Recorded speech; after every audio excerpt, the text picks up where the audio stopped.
現在就是到最焦灼的時候，它的關節面在下面，在下方我们的肌髋是很難處理到這個位置。李老師也是考慮小朋友年紀很小，想要盡可能的保全他的聲音的功能。時間只要長了，就算是神經性的，不像这種外傷性的，它的勺尖区也會有黏膜萎縮。整個往中線移一下，我要看聲帶的情況怎麼樣。你看到沒有？一下就下來了，對不對？現在要學會手的牽拉方式，就是你手不去動上面，你裡面是雙手操作的。但是你的手在牽拉。對，聰明，看出來了是吧？好穩啊！再縫2針。其實對我來說最難的是這部分，這個針線啊，比頭髮還細。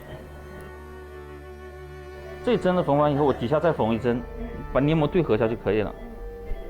這針是關鍵。你現在可以看到啊，它這個聲帶就直接外展了。好，結束。1、2、3。